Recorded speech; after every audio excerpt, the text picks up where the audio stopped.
सबसे पहले तो मैं लोकसभा के माननीय अध्यक्ष श्री ओम बिरला जी को और देश के माननीय प्रधानमंत्री श्री नरेंद्र मोदी जी को बधाई देता हूं कि जिस नए संसद भवन की शायद देश को प्रतीक्षा थी वह 28 मई को देश को मिलने जा रहा है।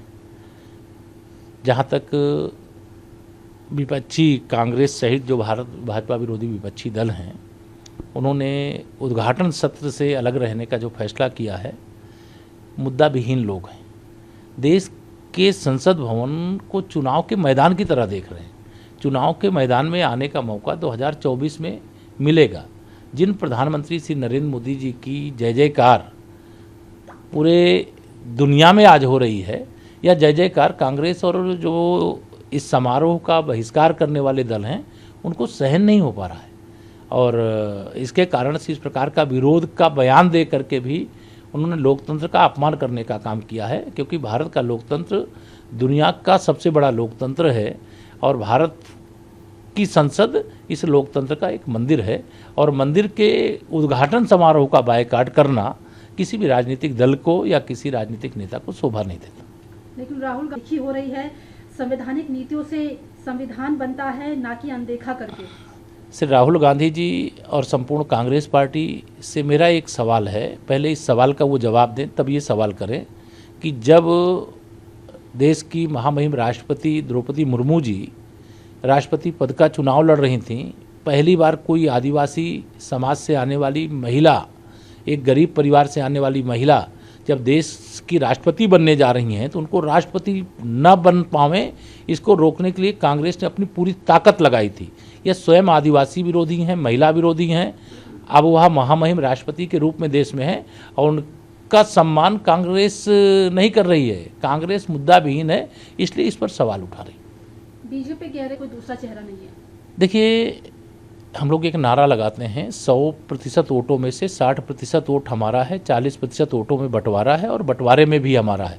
लेकिन लोकसभा का चुनाव जो 2024 का होने वाला है, मुझे लगता है कि 100% वोटों में से 75% वोट देश के मतदाताओं का माननीय नरेंद्र मोदी जी के लिए होगा, 25% वोटों में बंटवारा होगा और बंटवारे में भी हमारा होगा, भाजपा का होगा, कमल के फूल का होगा। यह स्पष्ट स्थितियां बनती जा रही हैं और इस प्रकार का बयान देना, उसके पीछे का उद्देश्य केवल यह है कि वो कह रहे हैं कि हम भी दौड़ में आए, लेकिन अभी ना माननीय प्रधानमंत्री नरेंद्र मोदी जी के कोई आगे है ना पीछे है। मोदी जी आज भी प्रधानमंत्री हैं और 2024 के लोकसभा चुनाव के बाद भी देश की जनता के आशीर्वाद से, सरकार के शानदार कामकाज के आधार पर फिर वो देश के प्रधानमंत्री के रूप में देश का नेतृत्व करेंगे। लोकतंत्र, देखिए, वो लोकतंत्र बचाने के लिए नहीं, सब अपनी अपनी पार्टियों को बचाने के लिए, अपने अपने परिवारों को बचाने के लिए, अपने अपने परिवार के लोगों की राजनीति को बचाने के लिए इस प्रकार के बयान दे रहे हैं। अगर जिनको लोकतंत्र बचाना है, वह जैसे संसद भवन के उद्घाटन का कार्यक्रम हो और उसके विरोध का निर्णय लें, तो वह लोकतंत्र को बचाने वाले नहीं हो सकते। सर, एक आखिरी सवाल है बस, यानी कि लगातार प्रधानमंत्री मोदी का जो अपमान कर रही है अपोजिशन, मोदी जी का अपमान नहीं सहेगा हिंदुस्तान। इसका कितना करारा जवाब 2024 में देश की जनता देगी।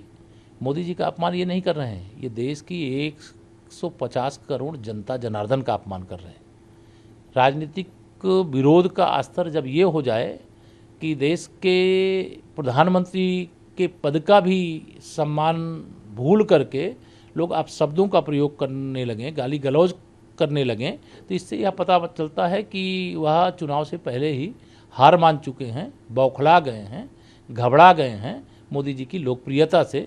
पूरे दुनिया में जब जा रहे हैं, अमेरिका का राष्ट्रपति मेरे प्रधानमंत्री माननीय नरेंद्र मोदी जी से ऑटोग्राफ मांगता है, अगर ऑस्ट्रेलिया का प्रधानमंत्री अपना बॉस बताता है, एक दूसरे अन्य देश के हमारे प्रधानमंत्री मोदी जी से इतना प्यार करते हैं, उनके पांव छूने के लिए झुक जाते हैं, तो यह स्पष्ट दिखा रहा है कि मोदी जी की देश के अंदर तो इतनी लोकप्रियता है ही, लेकिन दुनिया में 78% लोगों ने मोदी जी को सर्वश्रेष्ठ नेता के रूप में चुना है।